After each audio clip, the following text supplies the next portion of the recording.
Thank you very much. And today we're delighted to swear in our next Director of National Intelligence, Tulsi Gabbard. Most of you know Tulsi. She's a fantastic woman. Tulsi, I want to just congratulate you, your husband, Abraham, your sister, and all of your friends. A lot of friends here. You have a lot of friends. I noticed that, huh? I'm grateful. They were all fighting for you. It worked out very well. Tulsi Gabbard's an American of extraordinary courage and exceptional patriotism. She's devoted her entire life to public service, and I've watched her for years on different shows and everything. I said, she's a woman of great common sense, and, we like the common sense. It's a word that's being used a lot. I think we started it in terms of politics, but it's a word that's used a lot. It's usually pretty effective, too, and you really are. I've watched you even on Larry King. You're very young. I don't know how you were Larry King, but you're very young.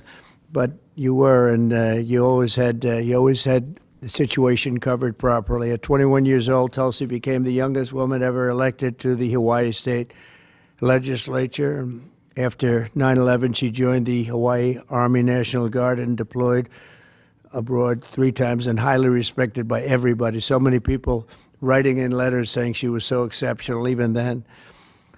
She continues to serve as a lieutenant colonel in the U.S. Army Reserve, and Tulsi also served 4 terms in the United States House of Representatives, where she was a member of the House Armed Services Committee. She is a former vice chair of the National Democratic Party. Can you believe that?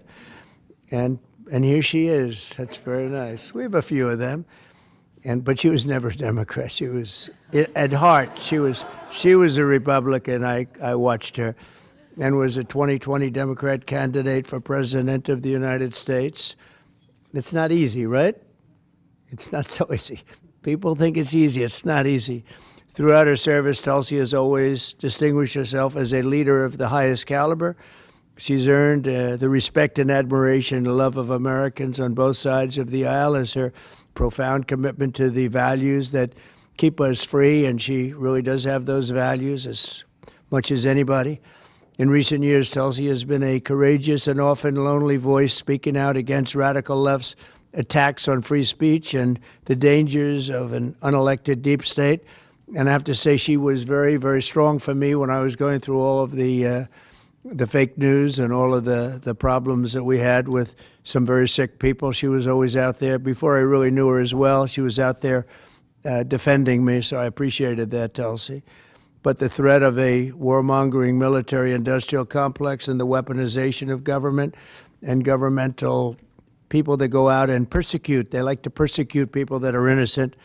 Tulsi herself became a target of that weaponization when she was outrageously placed on a suspected terrorist watch list by the Biden regime. It's a very evil regime after criticizing their appalling abuses of power. And I'm confident that as Director of the National Intelligence, Tulsi will work tirelessly to keep America safe. And she's been doing that her entire career. I think it's going to be a very natural day for you when you walk in. It's just have to keep the way you are. Just stay the way you are. She'll be clear-eyed and she'll be focused on the threat of radical Islamic terrorism and lots of other threats, too, threats from within, and give no quarter to America's foreign enemies. At the same time, I'm entrusting Tulsi with the responsibility of overseeing urgently needed reforms to the U.S. intelligence community to protect the rights and the civil liberties of all Americans. She'll provide the American people with transparency, eliminate corruption, shrink the bloated bureaucracy, and restore honesty, integrity, and trust to the national security state. There's only one thing I can say, that there's nobody like her for this job. This was a very easy one for me. She was recommended by some of the top people in that world. It's a little world, it's a little smart world. It sometimes can be an evil world when the wrong people are there, but we have the right one. She's had so many great recommendations. I would say Pam was right up there with her, Pam Bondi. She had a lot. I know her a little bit better, and you're doing a fantastic job after about 3 or 4 days, right? You've had a lot of experience, but you've never seen anything like this, Pam. But you're going to do fantastic as the Attorney General, fantastic. So thank you and congratulations. We did this with Pam a few days ago, and this is again my honor. So congratulations to Tulsi, and I think Pam is going to administer the oath, and when she does that, I'll sign your new certificate. Good. Thank you. Thank you very much, everybody.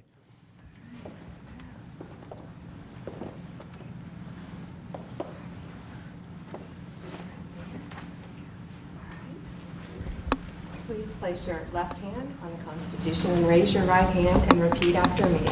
I do solemnly swear I, Tulsi Gabbard, do solemnly swear that I will support and defend the Constitution of the United States that I will support and defend the Constitution of the United States against all enemies, foreign and domestic, against all enemies, foreign and domestic, and that I will bear true faith and allegiance to the same, and that I will bear true faith and allegiance to the same.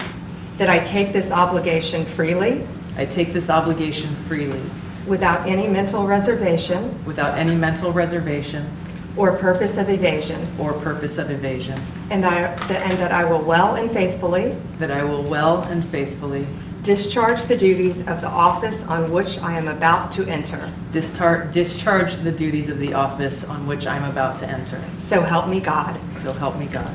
Congratulations.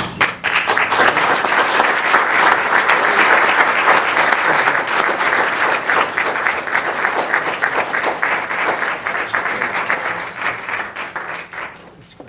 Thank you. Congratulations. It's a big deal. Thank you. Okay. How's the Oval Office looking? A little different look, right? It's the Oval Office. Easy.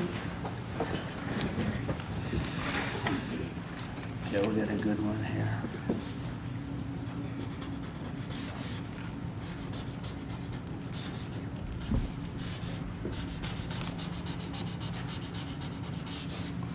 Okay, not bad.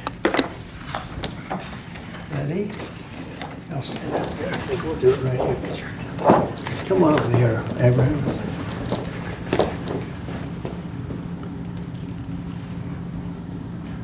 Okay, I'm sure there are no questions. Mr. President. Where will you be with You know what, I'd us like on to have Washington? Tulsi say a few words first, and we could answer a couple of questions, okay? Good. Leave that.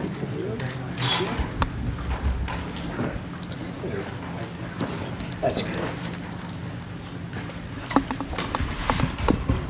Mr. President, first and foremost, I just want to say thank you from the bottom of my heart for the trust that you have placed in me to fulfill this critical position as Director of National Intelligence at any time, but specifically during this time. Unfortunately, the American people have very little trust in the intelligence community, largely because they've seen the weaponization and politicization of an entity that is supposed to be purely focused on ensuring our national security.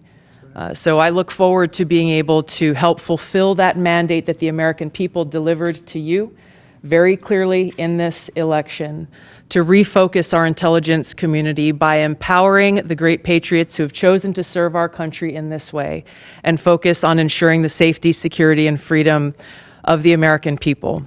As you've said, Mr. President, this is what I've dedicated my life to, and it is truly humbling to be in this position, to serve in your administration, help to rebuild that trust, and ultimately to keep the American people safe. Last thing I'll mention, that in your National Prayer Breakfast speech, you made a statement about your legacy of wanting to be remembered as a peacemaker. I know that I can speak for many of my fellow service members who are here today, veterans, Medal of Honor recipients, how deeply that resonates with us.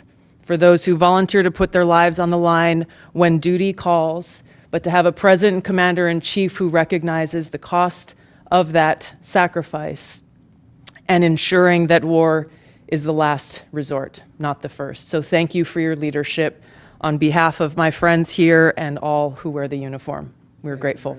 Thank you. Thank you. Congratulations. Thank you.